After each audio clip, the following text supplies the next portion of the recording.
It's the first one I've ever gone to in North Carolina that week, so I was really happy to go.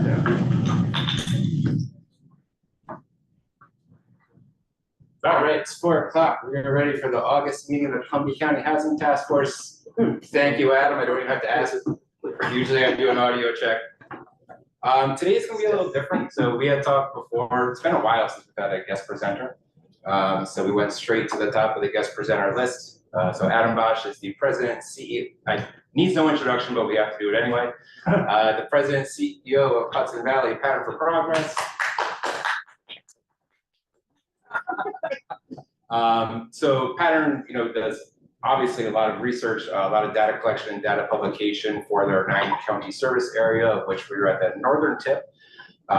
We're also an outlier, not just in our geographic area, but in many of the metrics that Adam's going to talk about tonight. I think, Adam, this afternoon is going to be a bit of a medley of your most recent reports. But I will put a link in the chat if folks want to avail themselves of those reports. Pattern has been putting out so many reports recently that I haven't even read the most recent one. I haven't read the one about vacant schools, apparently. It came out a few days ago. I read it yesterday. It's really hard to keep track of their output. But today we're going to hear a bit about, let me make sure I've got all three of these correct. One is out of reach that has to deal with housing affordability and wages throughout the 9 counties, but specific to Columbia County. There's also moving in, moving out, which has to deal generally with migration in and out of our counties. And I've actually spaced on the third one, but that's a perfect segue for Adam to pick up my slack and begin his presentation. Right. So thank you, Mr. Bosch. Thank you, Chris. It's nice to see this array of people sitting at the table. I like this video angle. I don't know what equipment you're using, but it's really cool. It looks like The Last Supper or something. I like the way it looks. So I'm going to share my screen. Chris is right. We've been putting out a lot of information that we hope is helpful to the region recently. And I'm just going to start this off by talking about sort of the things we put out so far and the things that are coming, and then I'm going to dive right in. So this year, in case you're interested, we put out a report on things communities need to do to get ready for 5G wireless, a complete analysis of childcare in the Hudson Valley, a rundown of housing policies in New York and in the states that surround us, a report called Money Migration that got a lot of attention because it showed how incomes have moved around the Hudson Valley during the pandemic and sort of the redistribution of wealth around the region, moving in, moving out, the movement of people across the region in the latest year of data showing, how our region continues to lose people, even though certain parts of the region, including Columbia County, have gained just ever so slightly a little bit of folks over the past couple of years. And then out of reach, which is the big report we put out last week on sort of an analysis of affordability through home ownership, rents, wages, and an analysis of can people afford to live in the Hudson Valley right now and who. We put out a report, as Chris mentioned this week, Closed Schools, Open Minds, documenting the 46 school buildings in the Hudson Valley that have closed, talking about why, talking about the trends that may lead to more school buildings closing, but also trying to provide some inspiration by showing what folks have done with closed school buildings across the region and across the country. We're going to have a report coming out in about 3 weeks. I'm going to give you a little preview of some of it today on emergency housing. I'll talk about what that is in a few minutes. We'll have a guide to agrivoltaics coming out, a playbook for the adaptive reuse of malls. I think something that's very relevant to Columbia County. We'll have a little report on innovations in rural transportation, and then something on EMS and fire districts toward the end of the year. Okay, so let's kick it off. We're here to talk about housing. These are the latest data we put out, just year-over-year data. I know there have been some quarterly or monthly data that have been making the news recently. I think many of you may have seen in the news, Westchester County median sales surpassed the $1 million mark for the first time ever. I think it was this past month or this past quarter. So there have been some more recent data out there in the world. But just looking at the annualized data, you can see where Columbia County started and where it's gone just in the past 5 or 6 years. Now, it's important to understand that while your ending number may not be as high as some other places, your jump from start to end has been as big as anybody's. So you have seen a dollar amount increase that rivals Westchester County. So that tells you the rate at which the cost of home ownership has really increased. Now you'll see the only county, notwithstanding Green, that beats you is Sullivan, but they started from a much lower baseline. So you have seen the cost of a median priced home in your county go up by as much as Westchester. You're essentially tied for first place. Okay. Now, what does that mean? I want to spend a few minutes on this chart because I think this chart really identifies, if we think of housing like a continuum, and we want the flow of people through that continuum so that someone ends up in a rental, they can graduate into home ownership, maybe then they get into a different form of home ownership, but there's a reasonable flow of middle-class people through that continuum. Right now, that continuum is clogged. And where is the clog? Well, the clog, according to the data, is really at the first rung of home ownership. That home ownership right now, to the vast majority of people living in our region and living in your county, is completely and utterly out of reach. Now, how do we know that? This chart shows us, I'm going to change my pointer here to be a neat little laser. This chart shows us the amount of mortgage that would be accessible to single earning households, two-person households, and four-person households. Okay. Now, the bar all the way on the right is the amount of mortgage that would be necessary to buy the median priced home in your county now. So the typical home on the market. The bar we care about most is this two-person household bar. Why? Because this is the traditional young family that would be trying to get into home ownership. This is husband and wife or two spouses just getting married, a year or two later, thinking about buying a home for the first time. Okay, so you can see this gap between this second bar and this fourth bar is essentially the gap you have between your traditional homeowner, first-time homeowner market and where your typical home is right now.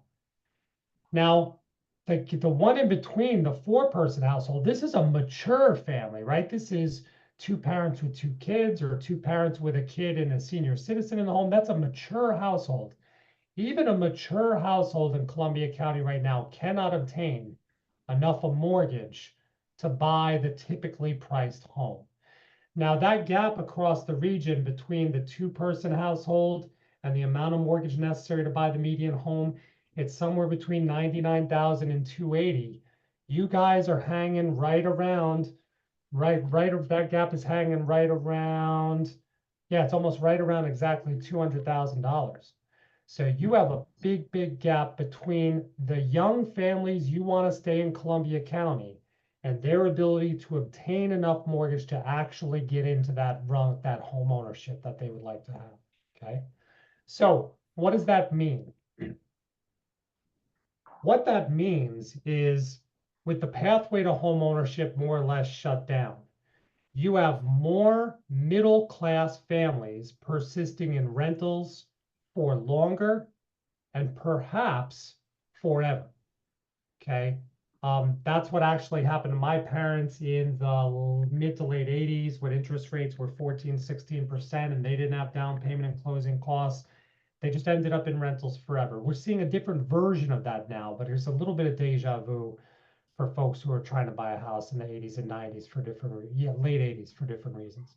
Now, what that does is because you have this body of middle-class people in rentals when they traditionally would not be there, it's having the effect of pushing the rental market up. In other words, landlords see there are people with more money looking for rentals. They can charge a little more money for those rentals, and it's pushing rental costs up. What you see here on the left, this is the average hourly wage for renters in each county. Where you see counties where the hourly average rental wage is below minimum wage, that generally means two things. It means you have a large proportion of your renters are tip workers. And in some cases, we're seeing now part-time senior citizens going into part-time work. There's some part-time work flavor in here too, okay? This is how much they would need to make to afford a one-bedroom apartment at FMR, fair market rent, which, remember, fair market rent is the 40th percentile of all apartments that have been rented to a new tenant over the past 2 years. So it's not average rent, it's not median rent, it's actually slightly below median rent, okay? So this is what they would need to make to not be spending more than 30% of their income on rent. And here's the hourly wage gap, okay? For a one person looking for a one bedroom, that's the gap. It's fairly substantial in every county. We know what this means. What this means is that for renters in our region, they only have 3 options: have a roommate, have a spouse, or live a severely constrained standard of living. And we're seeing that all over the region. It also means something important to those who care about economic development, which is that they have less money to spend on goods and services other than the things they absolutely essentially need. So these folks aren't going out and spending money on clothes and a meal out and furniture and the things that kind of make our economy go round. They are spending a big proportion of their income on rent. They're spending it on transportation. They're spending it on food. And they're spending it just on the bare essentials because that's how constrained that standard of living is for people who are in rents. Now, just draw your attention to this chart on the bottom. I want to say for the past many years now, we have seen rent outpace increases in wages. Generally speaking, rent has been outpacing wages on a 2-to-1 ratio. So if rent went up by 8%, wages went up by 4. Or if rent went up by 10, wages went up by 5. That is generally what we've been seeing in almost every county for many years now.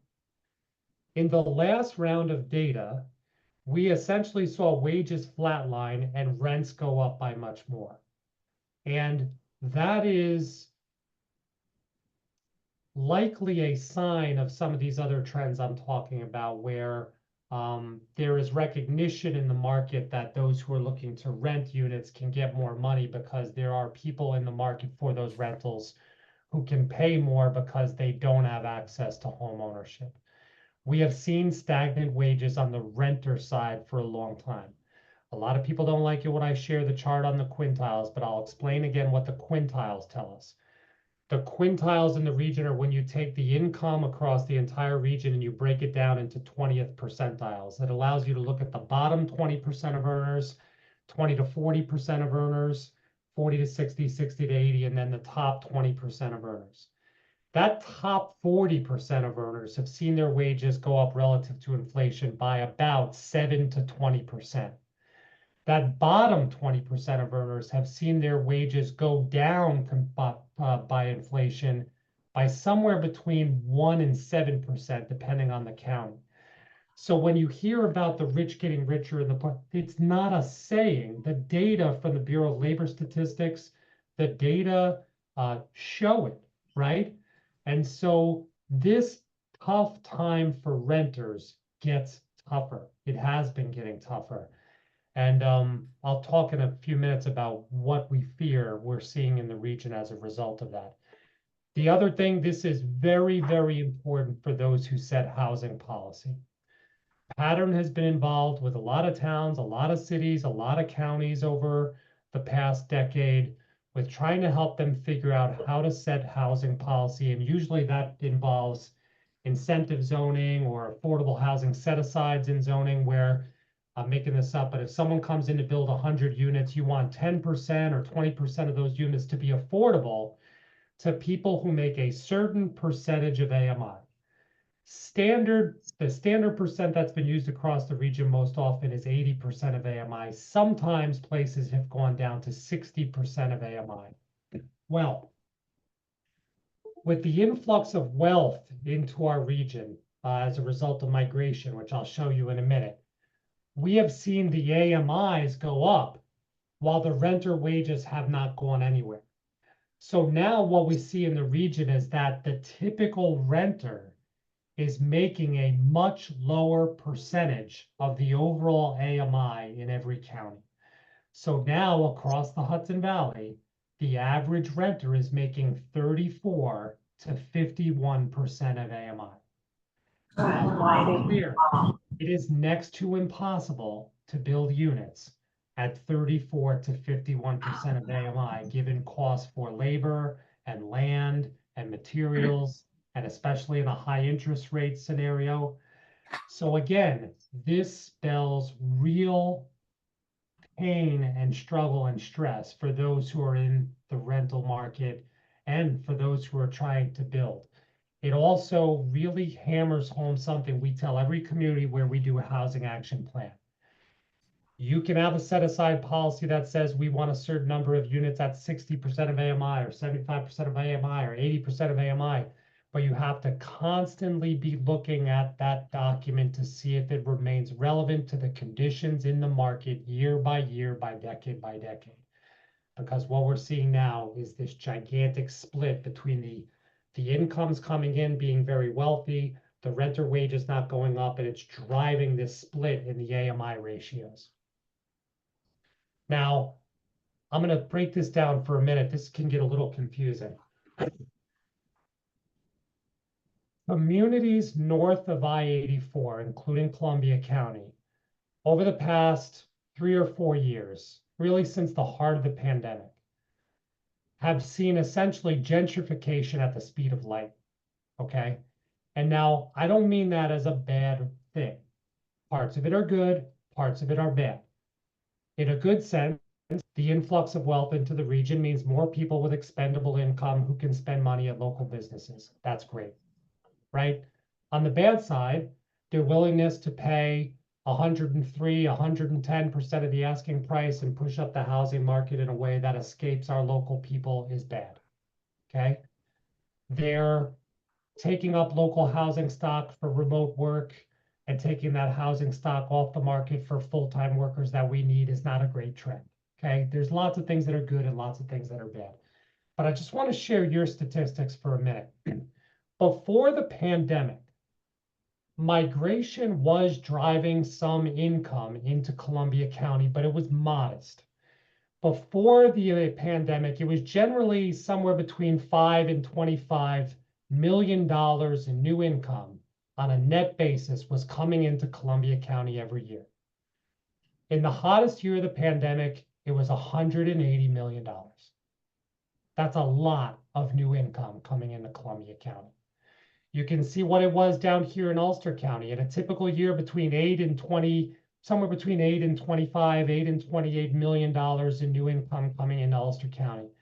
During the hottest year of the pandemic, they got $276 million in new incomes in a single year.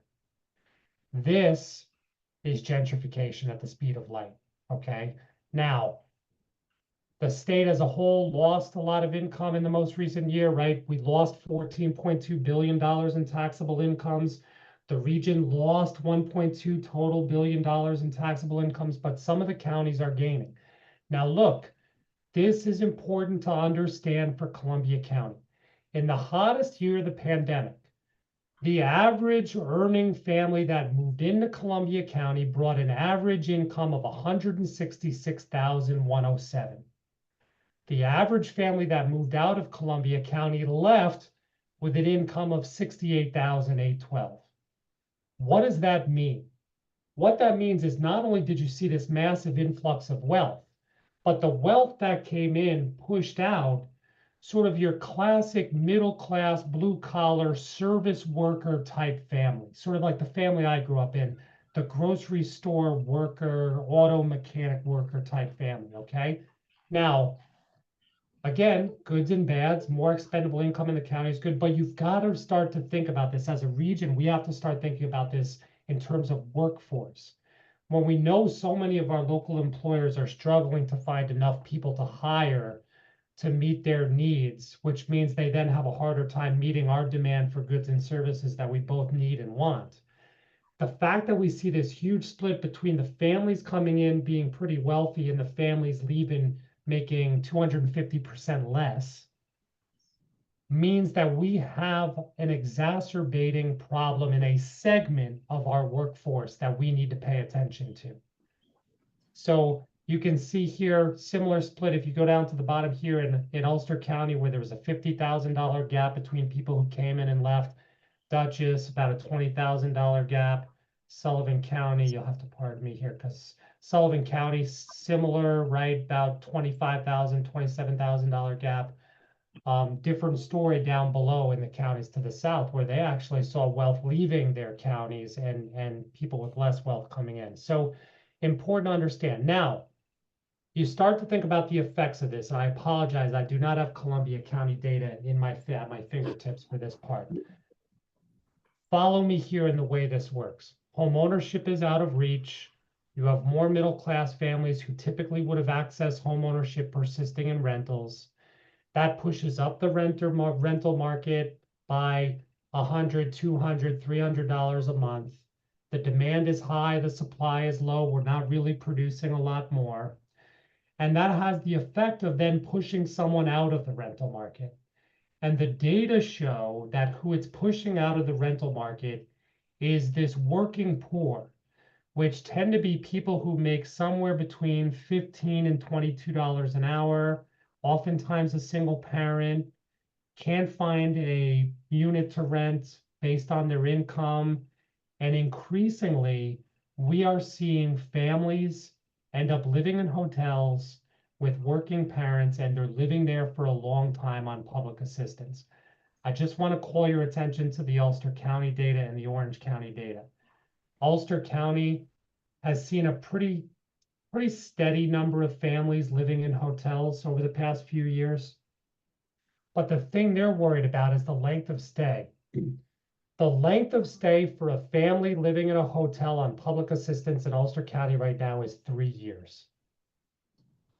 3 years living in a hotel. I've interviewed a handful of these folks over the past week. I've interviewed people who work at the deli counter at the local grocery store. I've interviewed people who answer the phones as a secretary at a medical office.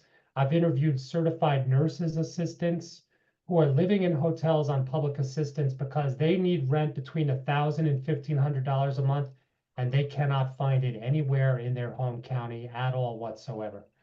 And so they're landing on the doorstep of DSS and increasingly living in, I'll be honest, some pretty crummy hotels. We see this as a trend across the region that is on the march upward. You can see that on the left. Again, the numbers aren't huge, but they're significant in their increase. Their increase lines up pretty well with the return of evictions, and with some of the other trends that I talked about. So we have to be mindful of that. Our inability to build units at that level of affordability and the demand outpacing the supply really is tough for this segment of our workforce. We get those numbers from Columbia County. I'm not going to go through all of this, but I'm just going to say, right, we have a lot of big issues connected to housing right now. I mentioned cost of land, labor, lumber, lending, outdated zoning, that missing rung. I really truly believe that if we could solve that missing rung on home ownership and get that continuum flowing again, where those middle class younger families had access to home ownership and we could relieve some of that stress on the rental market, that would be a big help to the overall housing stress in the region for the long term. I talk all the time, Chris has heard me talk about our lack of understanding at the local government level in terms of our desire and our need for goods and services, our need for the people who provide those goods and services, but that too often not translating into our understanding of the need for housing that allows those people who provide those goods and services to actually live in our neighborhoods. And, you know, you guys, I think, are ahead of the curve in educating your communities about that. But if more communities in the Hudson Valley don't start to understand that, and I swear, if I hear one more time that we can't have housing because our schools can't afford more kids, we're going to be in real trouble. And we need to just really understand that and be singing off the same sheet of music here in the region. You know, there's a lot of work going on across the state and across certain counties to help solve this problem. You guys are doing a lot. Other counties are doing a lot. Just across from you, Ulster County last month passed the final piece of its housing trust fund that it needed to assign revenue on an annual basis to a grant-making fund that's going to support the rehabilitation of existing housing and the construction of new housing. You have a one-time fund down in Dutchess, similar program in Westchester, Tompkins, Onondaga, Rockland, Sullivan. Those are the counties right now that have county level funds to do something related to housing. I'm sorry, Sullivan, we're designing for them right now and they expect to adopt it early next year. You've got IDAs getting in the mix. Increasingly, I have a lot of friends who run IDAs who call me once every other month saying something along the lines of, Adam, we have a company on the hook and we're trying to set the hook. But they called up this week and they asked, where are they going to be able to find 150 workers? And they go, what do you think? And I said, well, you're calling me because you know the answer already. You just don't want to say it. The answer is no. You know, you're not going to find 150 workers because of our demographic trends and the issues related to housing. I just want to show you real quick, because this is the last important piece here. As we start to think about how all of this homeownership, rental, wage, housing stress rolls up into the constitution of who lives in our neighborhoods and how many people live in our neighborhoods full time. It's important to understand a few things. The region has lost 47,447 public school students just since the peak of enrollment 20 years ago. We also know that there are fewer children under the age of 14 living in practically every single one of our counties, except those that have a full-time Orthodox and Hasidic Jewish community where they're having kids at a much greater rate than the population as a whole. So in Columbia County, right, that's 2,000 fewer kids under the age of 14 living in the county now than 2010. Dutchess, it's almost, believe it or not, Dutchess, it's almost heading toward 12,000 fewer kids living in Dutchess County. But that's a big deal. Outward migration, right? The region has lost more people than it's gained in migration, 25 of the last 26 years. People going just over the border to the neighboring states, heading south. And when you start to think about fewer births, smaller families, outward migration, losing income from the region, this is the most important thing in my mind that it rolls up to. Our workforce is shrinking noticeably. The older half of the workforce outnumbers the younger by almost 85,000 people.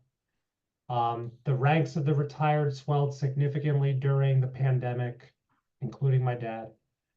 And as we start to think about this, right, when the older half outnumbers the younger, that means for every person who retires, you only have a fraction of a person coming in to the labor pool to replace them. And that points toward constriction.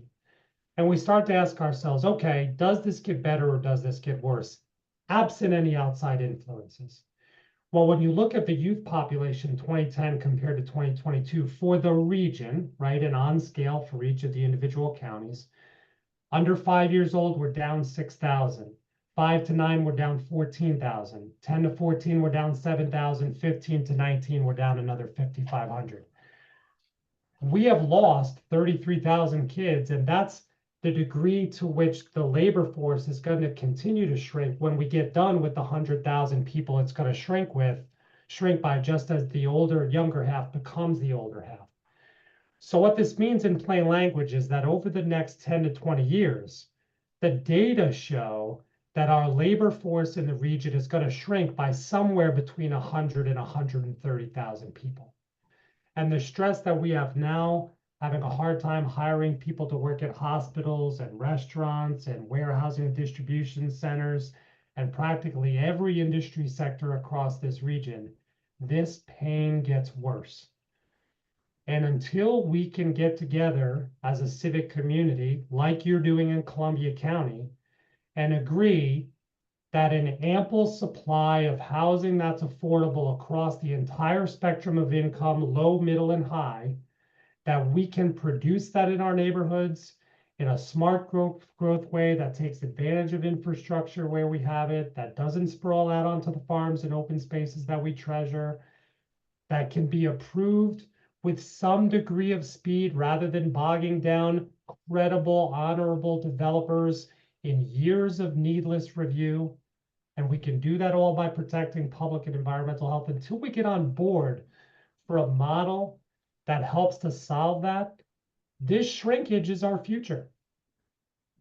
So if we don't like that, we got to do something about it. So I'm happy that in Columbia County, I say this everywhere I go, Columbia County and Ulster County are ahead of the curve when it comes to putting in place the models of governance, the understanding, the education, the get on board for a common mission kind of ethos that we need to attack what is going to be the challenge of our generation in this region.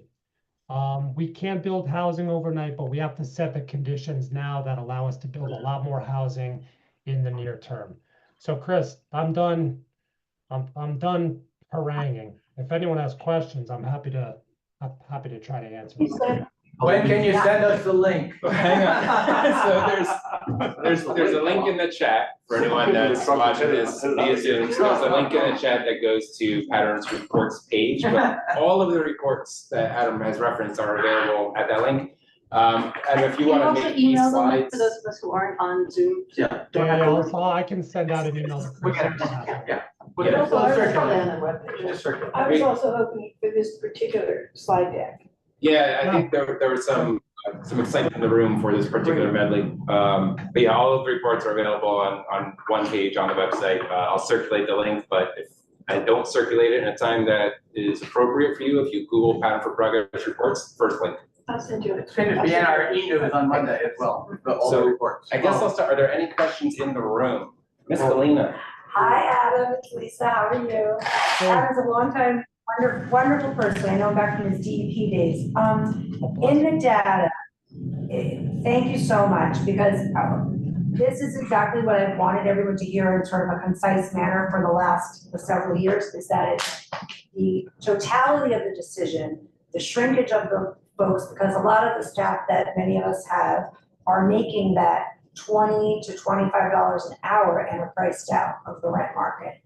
Do you see, you didn't talk about Airbnb or VRBO, is that still a major pressure? You didn't talk about that today. My other question is, the boom of birth during COVID and all the people that moved here, are we gonna see an increase in the school population, you think, or not? No. No, I mean, so we built, so where I live in Sardi's, we built 250 units of housing in 3 years and we got exactly 8 school children out of it. Okay. So It's just not happening. School. So there are a couple things I didn't mention that are factors out there in the world. A proportion, a difficult to measure proportion of the overall housing stock is sort of taken off the playing field by second homes, by short-term rentals, and to some degree by, probably not in Columbia County, but by corporate ownership of housing. And I think we're gonna get some data on this soon, where large companies buy up a bunch of homes that typically were single-family homes to be owned by local people. They buy them up and then they rent them back to local folks. And it's essentially like an equity vacuum, right? You're essentially vacuuming the equity out of the region and sending it to wherever that company exists. So there's some proportion of the housing stock that's sort of off the market for us because of those things. It is very sensitive to local forces. So for example, I can tell you, like in Tannersville, we had looked up some data just over in Greene County that it looks like about 1 out of every 5 homes in Tannersville is short-term rented right now. So like 20% of their overall housing stock is just off the board for local full-time people. That's not good, you know? Now there's going to be some towns where it's in the small single percentages. So it's very hard, absent a county that has a very strict short-term rental registration law that they enforce, that they require people to register, and it allows you to actually see where these things are and measure them by proportion of total housing stock. It's hard to understand across a region as big as ours with the varying laws that exist, but it's certainly a factor in the quantity of homes that are out there for full-time people. And if it affects the quantity, it has some effect on the market, although I will not pretend to be able to tell you what that effect is in terms of dollars and cents. Oh, that's Yeah, I had plenty, so you please. I just go. wanted, no, I just wanted to respond to short-term rentals. We will have an occupancy tax law on the books January 1st. And our anecdotal information right now is that there are 2,000 short-term rentals in the entire county.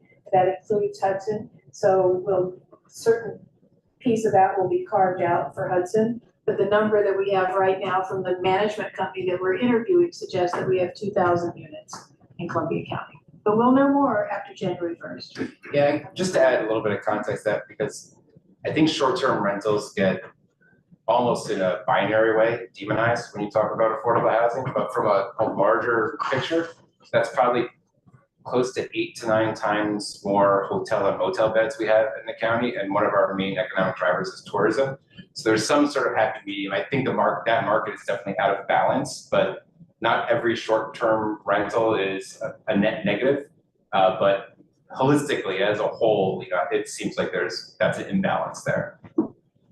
Chris, to add something on top of that, I often find myself wondering as well, if all those short-term rentals were sort of then like tomorrow just put on the market, they probably wouldn't be affordable to the people we're losing anyway.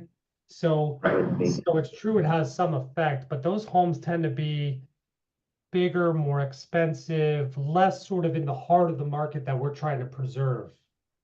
So that's not to say they don't have an effect or that there's not too many of them. It just might not be the part of the market that we're most worried about making sure there's affordability and preserving that segment of our workforce that we're in danger of losing.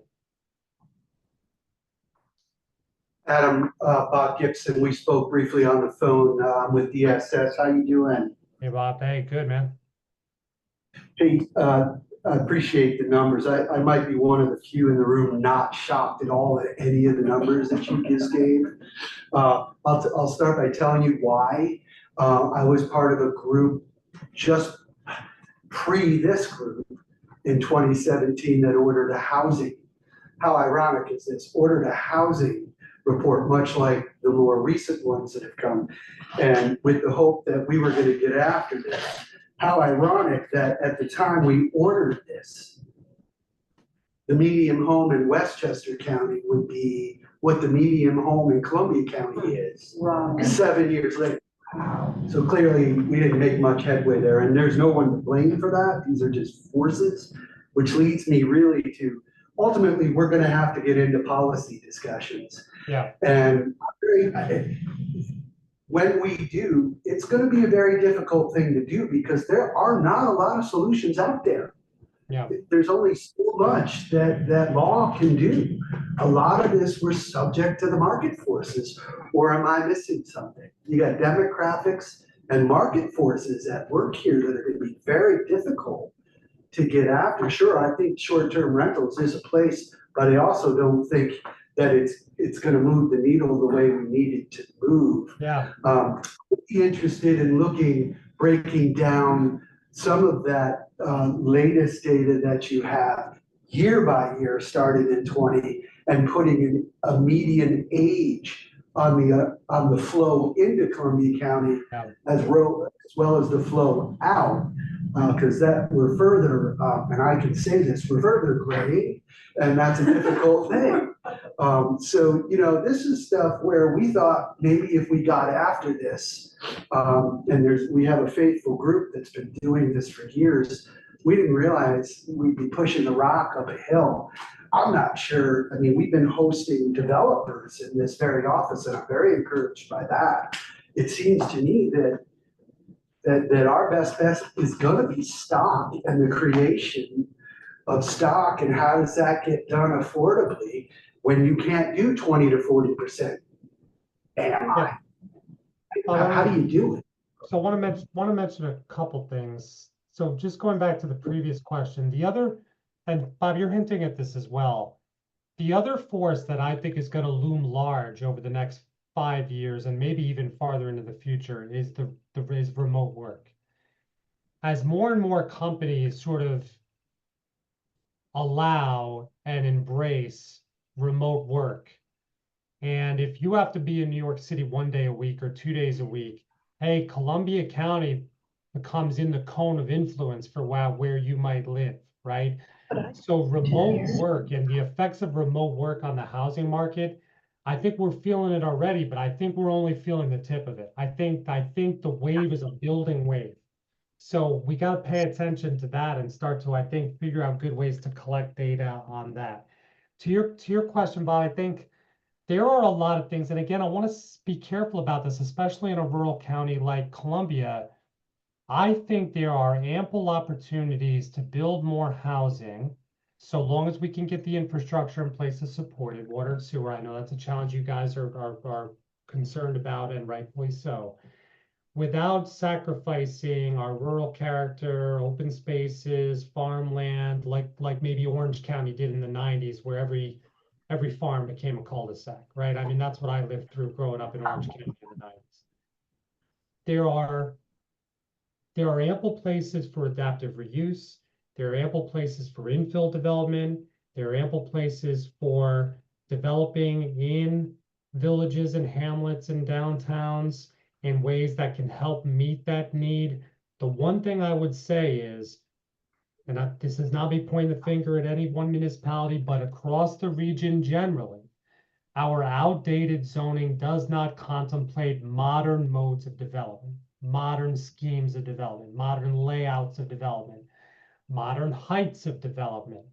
And if we want to see an adequate quantity of housing get developed in the places where we want to concentrate that development to make sure the rest, stays the way we'd like it to stay, either in farming or open space or what have you, then we have to sort of figure out where we can give a little, which is allowing some zoning that allows some more dense housing in certain places. Now, density is an evil word to some people, but in some places, density is going to look like the owner-occupied 3-family home I grew up in. That's what I grew up in, 2-family home. When you have design standards that mix those into single-family districts in a way where the design is consistent and attractive, man, that can be a really nice, beautiful place to live. And for the people who are renting those units, it can be affordable. For the people who own them, they have home ownership with some supplemental income from the rental. It can be really good stuff. Who's building that nowadays? Nobody really. But that there are ways you can try to incentivize it through zoning and other types of financial incentives. But I think it starts with zoning. It can get helped by some of the relief on the interest rates that we think are coming, or that the Fed has signaled might be coming. I can tell you there are a lot of developers we talk to on a regular basis who want to build more.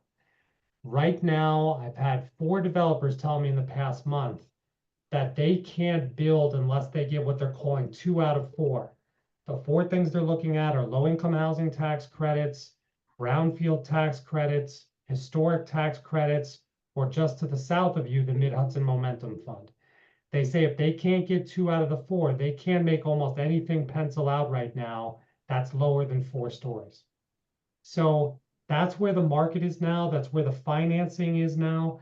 If we can work on the zoning and GEIS and getting places shovel ready and getting places sort of primed up and ready to go, if local communities can work with planners to get general environmental impact statements done on lots and places where you want to accept development, where you want to uptake development, hey, just get that ready to go, so that when the interest rate environment improves and financing and development interest flows again, you have the zoning in place, you have the approvals in place, and you're ready to put the Columbia County's open for business sign up and really show home developers that you're in it.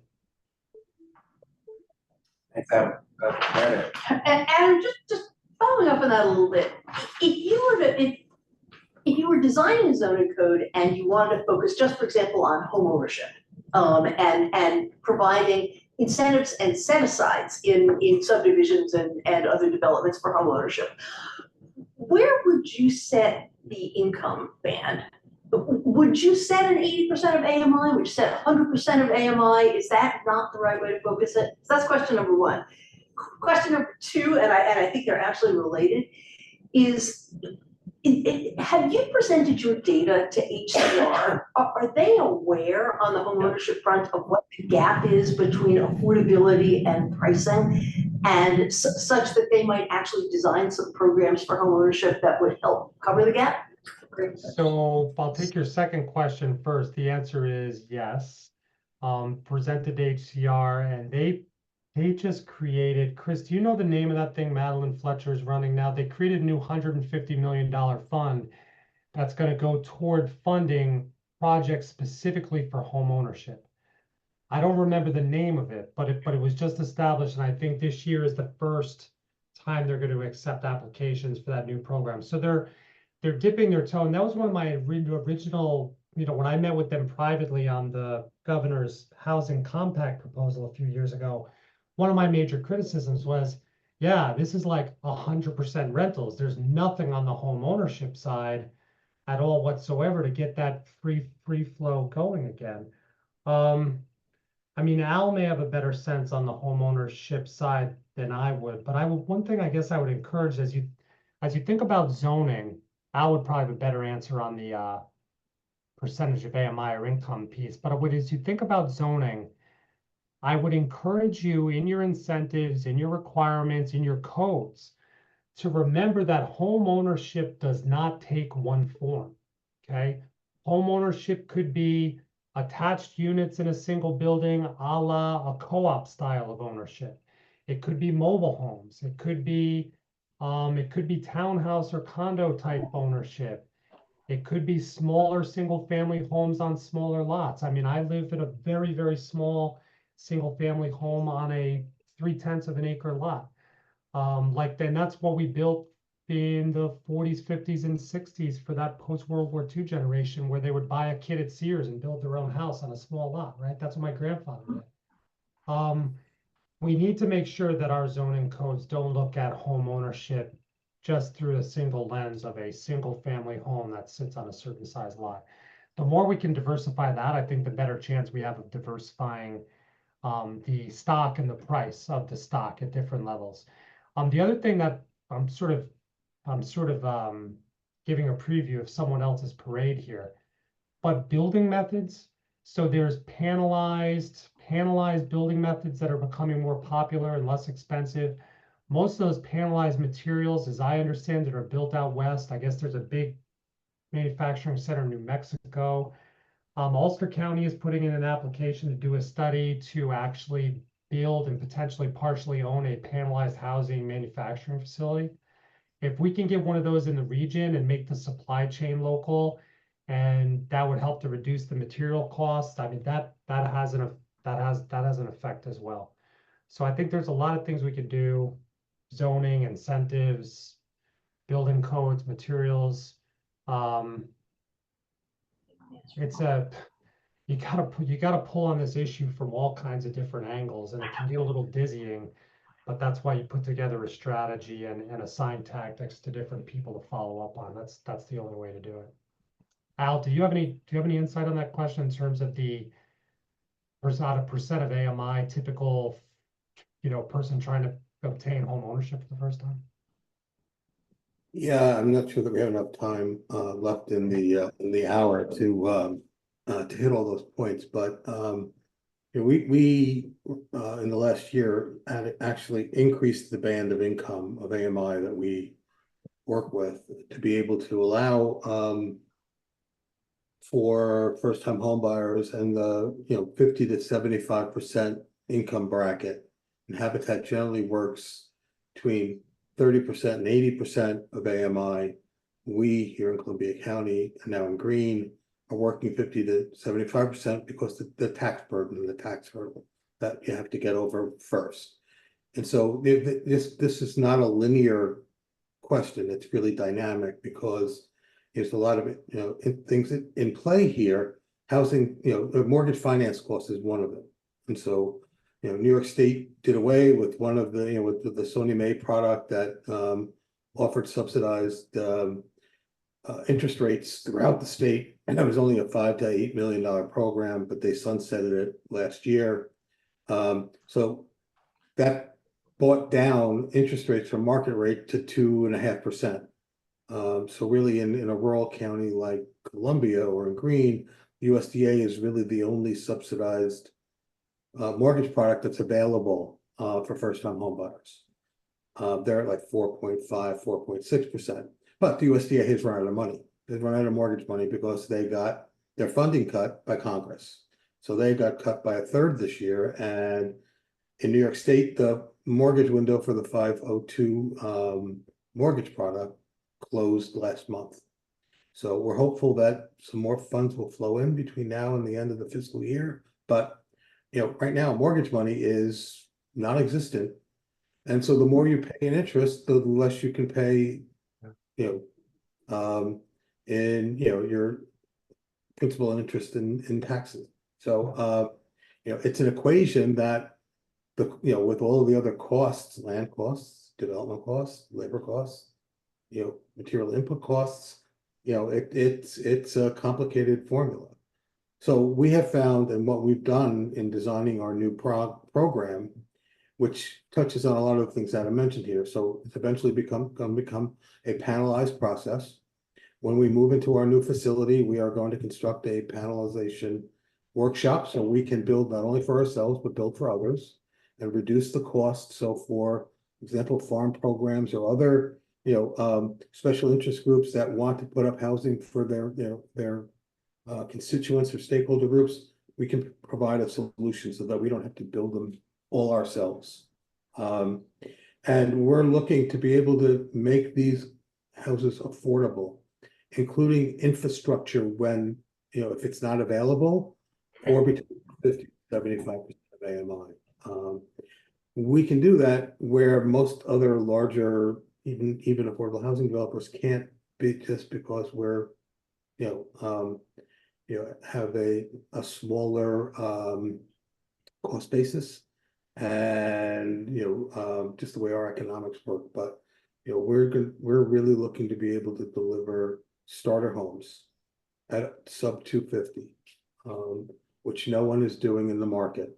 And we're hopeful that before the close of this year, we'll have some things to say about where we're going to start that program. We have the prototype of the house going up in Niagara right now. It'll be complete sometime in the fall. And we're still looking at a couple of options for multi-site development. So it's real, it's coming. It's certainly, we need a mosaic of housing options.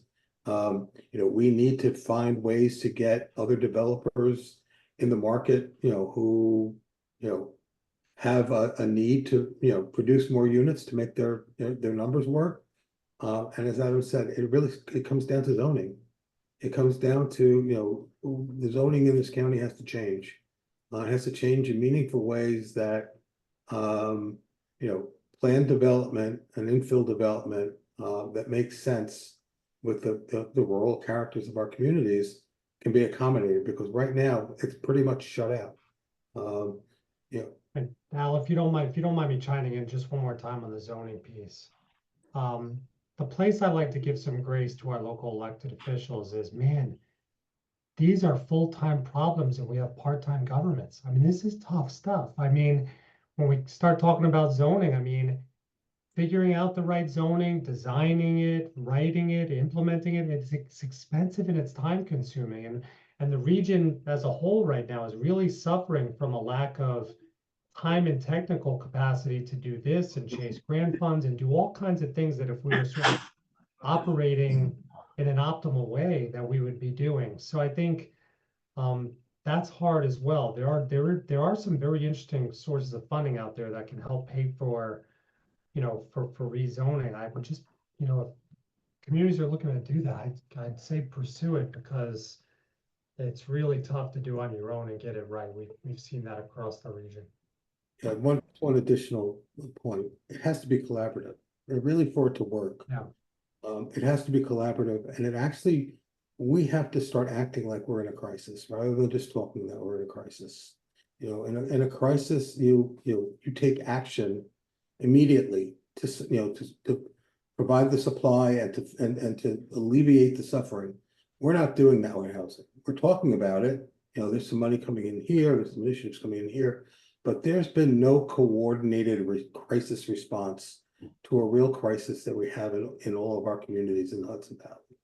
And that needs to change and it needs to be a collaborative effort where, the municipalities and Adam's right. I mean, all of you who are in elected positions, don't have the capacity or the technical expertise, and it needs to be provided. But that can be done through a more collaborative process than I think we have right now. Hey, Chris, the last thing I'll say before I be quiet is, I was with Governor Hochul last year down in Westchester County. There were 10 of us in a library talking about housing ideas. And something I told her was that housing may be a macro issue that is pestering New York, but it is a macro issue for which macro communications are doomed to failure.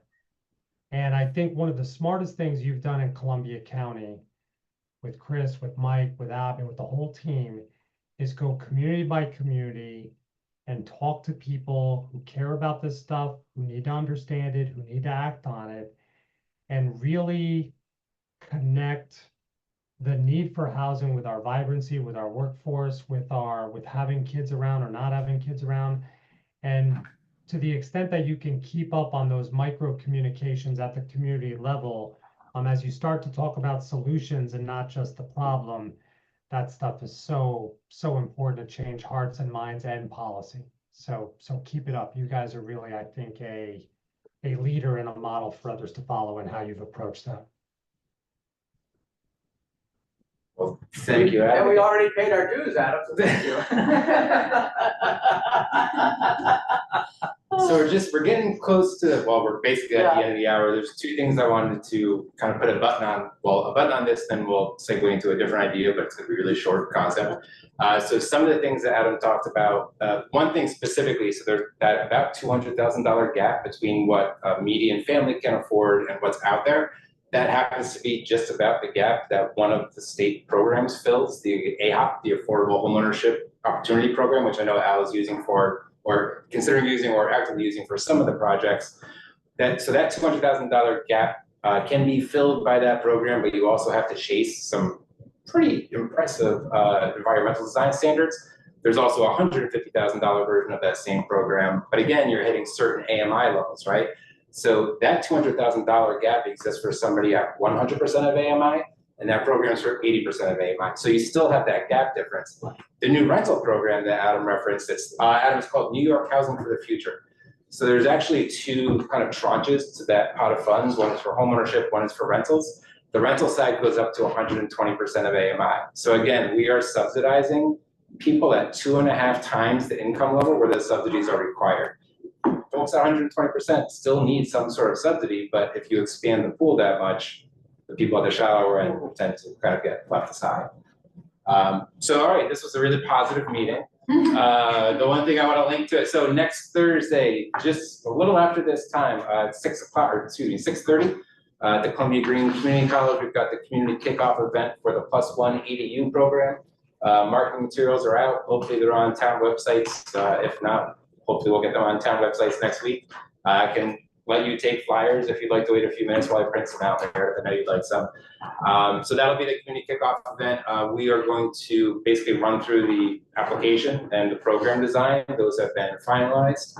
We're going to leave applications open until the end of the year to give folks enough time to get all their ducks in a row before they actually make their application.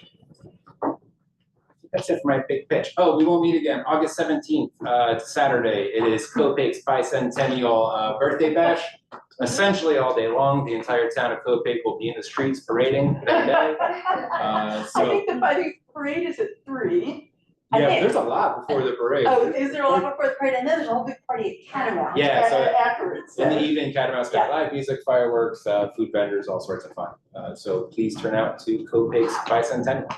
What I liked was when they had their town board meeting to commemorate the first town board meeting, we looked it up with some of the people there, and it was on a Sunday. They couldn't come in out of the fields during it. They were just trying to get out of church. Yeah, right. All right, well, thank you very much, Adam. That was great. Yeah, well, if you want to make that available, I'll circulate it, but I obviously Yeah. this, I'll send a link to everyone. And, if the Nice, data nice to on, see you all. Yeah. Thank you, data on the data on emergency housing, was that just not available or you just didn't have it, for this presentation? It comes out in 3 weeks. Okay, then we'll Yep, wait. we're just about finished. I'll make sure everyone sees that and thanks all for your attention. And anytime you need anything, I'm easy to find. Don't be bashful. And, we're the same, so, we'll keep it. All right, everybody, see you. Bye. Thanks, everyone. Thank you, everyone. Happy summer. What's that? It's almost over. No, John, no, not yet, not yet. 4 weeks, Supervisor I'm Cotty. putting away clothes away. He was very good. That was a great presentation. He's excellent. Adam's thing.